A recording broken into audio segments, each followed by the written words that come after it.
Okay. Okay, yan. Magandang hapon. January 24, Sabado, mag-aalas 4 ng hapon. Yan.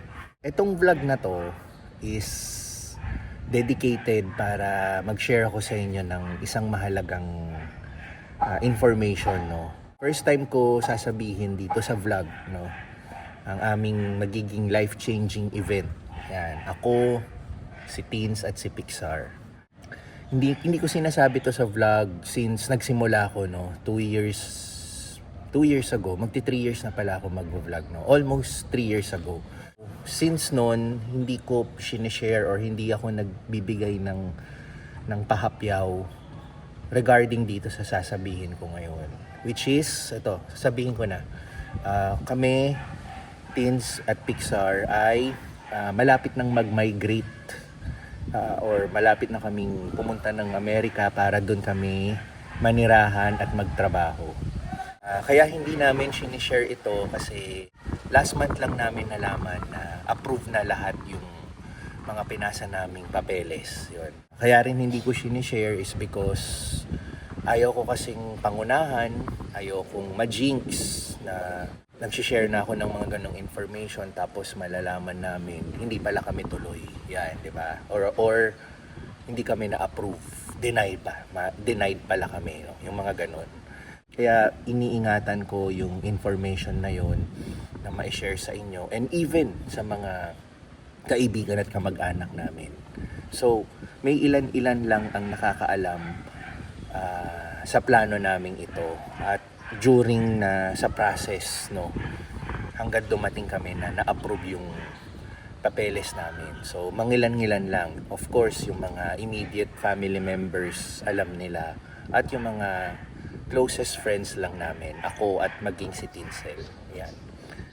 Pero ngayon, oras na para ma-share ko sa inyo, which is kakasabi ko lang. Yan.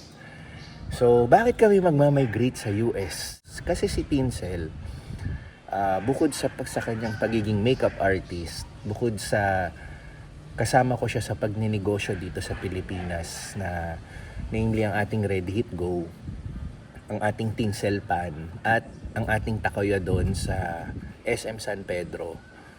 So, ano rin kasi siya nurse siya.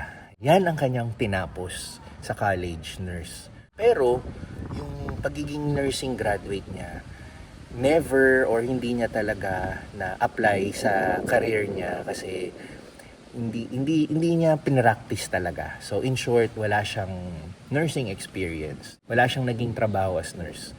Pagka-graduate niya kasi as nurse sa college is nagsimula agad siya magtrabaho sa bangko. And then yung nagtrabaho siya sa bangko, yung nag-resign siya sa bangko, naging full-time makeup artist na siya. And then, eventually, nag-open din kami ng business ng Ready Hit Go at Tinsel Pan. And nag-open din kami ng negosyo ng Takoya doon, franchise business sa SM San Pedro, Laguna. So, yun yung medyo maingay. Yun yung naging karera ni lilipat tayong pwesto. Tumigil na yata. Lipat na lang tayong pwesto. Yan. Sorry nabitin. So, saan ba tayo huling na gano'n? Yung mga binanggit kong yun yung mga naging career ni Tinsel. So far. 2026 ngayon, di ba? Back in 2022, yun yung patapos na yung COVID, yung pandemic. Yung kapatid ko, which is si Mark, na nasa Amerika na ngayon, nag-apply din siya as nurse sa Amerika. Nakita namin yung naging proseso niya hanggang umalis siya. So, umalis si Mark 2024. 2 years yung naging process nung simula nag-apply siya hanggang nakaalis siya papunta sa Tennessee, USA. So, hanggang ngayon, nasa Tennessee pa rin yung kapatid ko. Habang nandito siya sa Pilipinas, nakita namin yung proseso na pinagdaanan niya. Nalaman din namin habang inaasikaso niya yung papeles niya na si Tinsel bilang nurse, pwede rin pala siyang mag-apply kahit walang experience. Yon. Yung kapatid ko may minimal experience dito sa Pilipinas as nurse. Kaya siya na-qualify sa US, no, na mag-apply sa US. kami, yung time na yon hindi namin naiisip, lalo na si Teens, siya yung nurse eh. Yung time na yon hindi niya naiisip na mag-apply kasi nga alam niya wala siyang nursing experience. Pero nalaman namin that time na may mga lugar pala sa US na tumatanggap ng mga nurses kahit wala ka pang experience. Sa mga ospital, sa mga facilities, basta zero work experience, pwede ka pa rin mag-apply sa US. Which yun yung napagdesisyonan namin na sumubok siya at mag-apply siya. Nag-start naman kami mag-apply year 2023. Isang taon pagkatapos mag-apply yung kapatid ko. So yung time na yon nandito pa sa Pilipinas yung kapatid ko. Tinutulungan kami sa mga application, ano yung mga dapat ipasa. Ayun. Pero ang diferensya kasi namin sa kapatid ko, yung kapatid ko, do it yourself siya lahat. Siya yung naghanap lahat ng employer niya and everything yan. Kami naman, kumuha kami ng agency para tulungan kami or i-assist kami sa lahat ng application. Yun yung naging difference namin. Pero same process din yung pinagdaanan yan. Nag-apply kami ng 2023. Nagpasa kami ng application. Yung pagiging nurse ni Tinsel, damay kami. Ako bilang asawa at si Pixar bilang anak, damay kami sa application. Magkakaroon rin kami ng papeles papunta ng US dahil sa pagiging nurse ni Tinsel. So yung kapatid ko, nadala niya rin yung asawa niya papunta ng Amerika. Yan. Yung 2024, yung umalis na sila. So ngayon, magdadalawang taon na rin sila sa Amerika.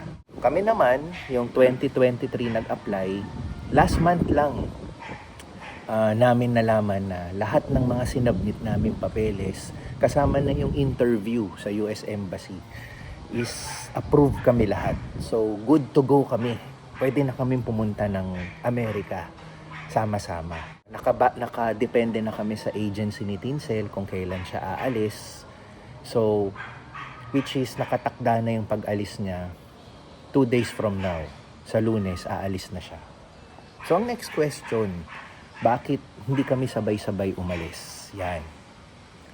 Unang-una, yung agency kasi, in-encourage kami na wag sabay-sabay umalis. Parang ang gusto nila kung silang masusunod, mauna muna si Tinsel umalis. And then, susunod kami pagkatapos ng at least isang buwan yan. Parang bigyan si Tinsel ng isang buwan, makabisado anong meron sa US, saan pwede tumira, para pagsunod namin mag-ama, medyo okay na yung lugar namin kasi nakahanap na si Tinsel, okay na yung papasukan niyang eskwela kasi nakahanap na si Tinsel. Yan. So, yun yung usually ginagawa ng mga ibang pumupunta ng nurses na may bit-bit na pamilya. Si Tinsel aalis sa Lunes.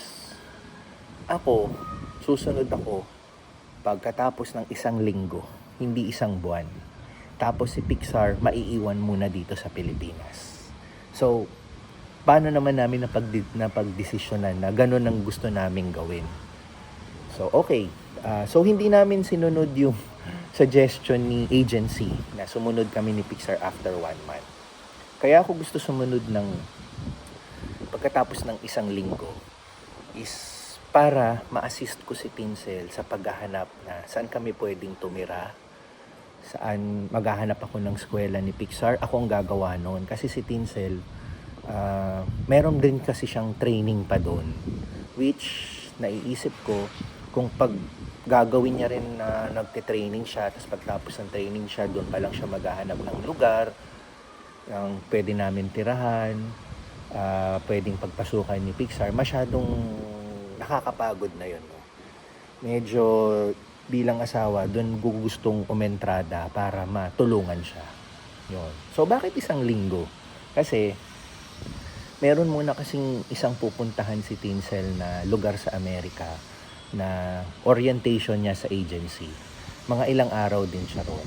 Tapos, pagkatapos ng mga orientation niya na yon dun sa headquarters ng agency, tsaka siya dadalhin kung saan talaga siya naka-assign.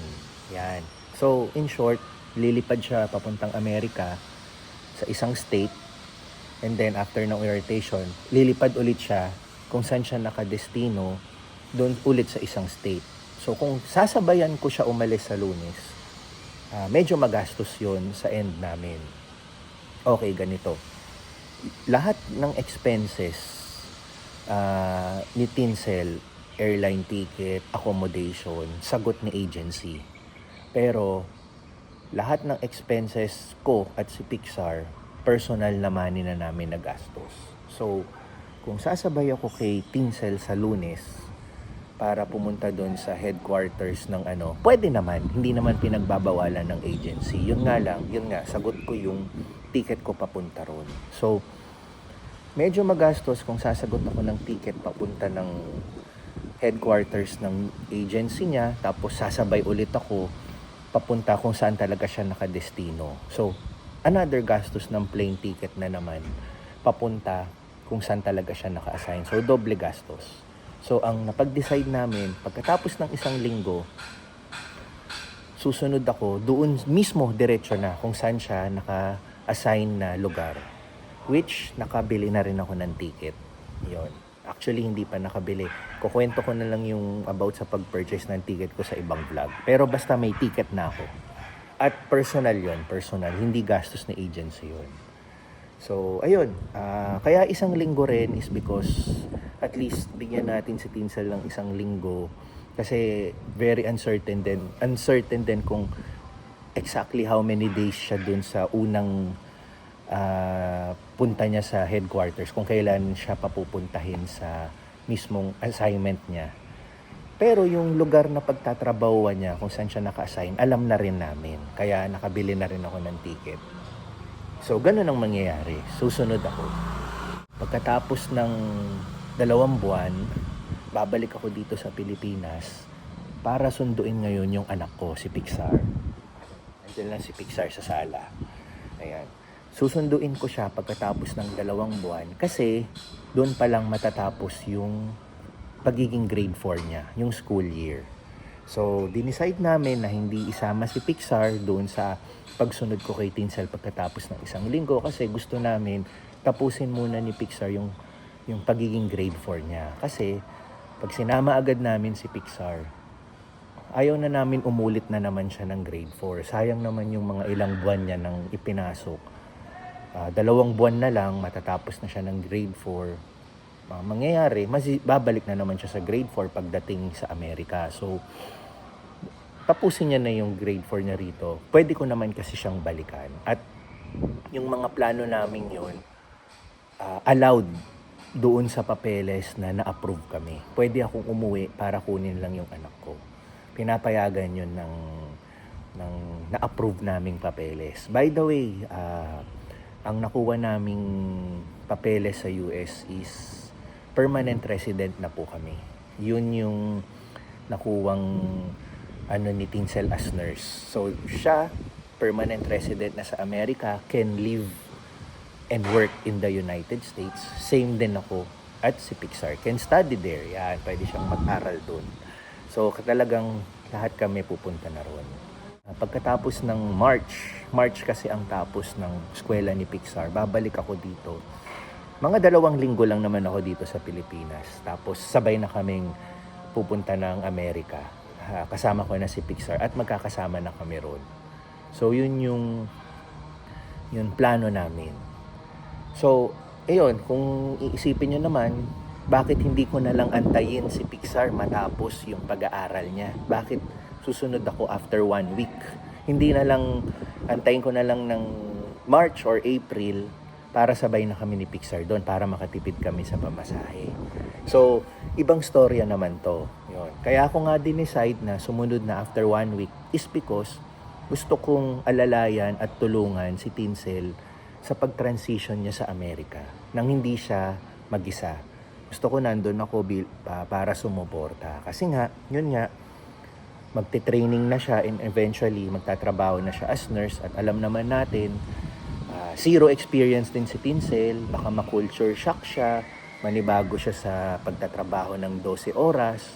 So, I'm sure, kada matapos niya ang araw niya sa trabaho, pagod yan. Pagod at syempre kailangan niya ng suporta galing sa akin. So, kung susunod pa ako ng sabay kami ni Pixar sa April at hindi agad ako susunod. Parang personally, ayoko naman mangyari yun, no, kay Tinsel. Gusto ko nandun ako para masuportahan siya. And at the same time, dahil pagod nga siya galing trabaho, tuwing day off niya lang mapupuntahan yung mga pwede niyang mahanap kung saan kami pwede tumira, saan pwede mag-aral si Pixar doon. So ako na lang ang gagawa noon para sa kanya, para during day off ni Tinsel, either magpahinga siya or samahan niya ako, di ba? Magkasama kami maghanap. Pero at least sa utak niya, emotionally and physically, hindi na masyadong nakaka-pressure, hindi na masyadong nakakapagod kung siya lang mag-isa ang kikilos lahat. So kaya namin na-decide yun. And also, yung pag-a-apply namin ng mga kung anong mga requirements sa US bilang nagsisimula as permanent resident, masimulan ko na. Yun. Kasi doon sa US, bago ka makapagtrabaho, kailangan mo munang mag-apply ng Social Security number. Dapat meron ka nun. Pag nag-a-apply ka ng trabaho, yun yung hahanapin nila sa'yo.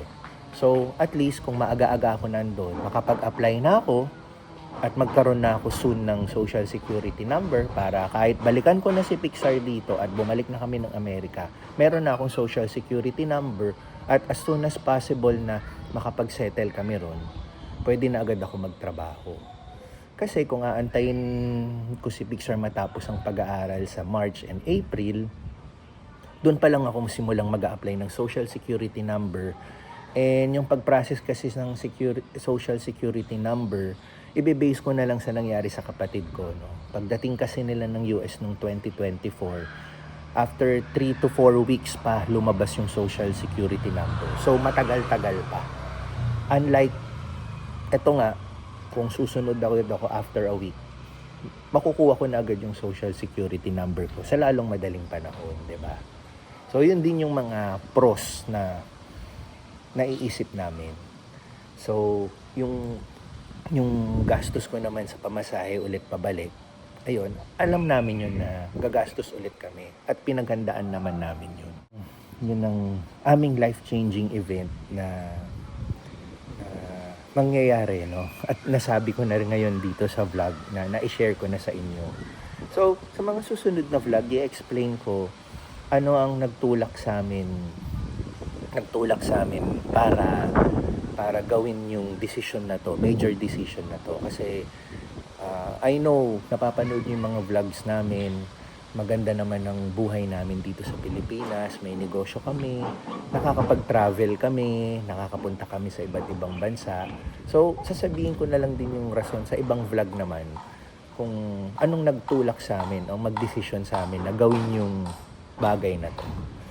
Medyo mahaba na kasi itong vlog eh. At least lang na-share ko sa inyo yung aming life-changing event. So, ayun, pagdasal nyo na lang po kami na maging maayos po kami, maging successful po ang aming transition from Pilipinas to America. And ayun, magbablog pa rin tayo, hindi pa rin tayo mawawala sa pagbo-vlog para ma-share ko sa inyo ang aming mga experiences, lalo na magsisimula na yung chapter namin sa Buhay Amerika. Yan. So, yun, maraming salamat sa panunood. Sa next vlog na lang, marami pa tayong pag-uusapan regarding sa transition namin na ito at sa naging decision namin na ito. Okay. Ang hirap magsalita ng ganun. Yung, ewan ko kung naintindihan nyo lahat yung ibig kong sabihin. Pero, sige, see you sa susunod na vlog.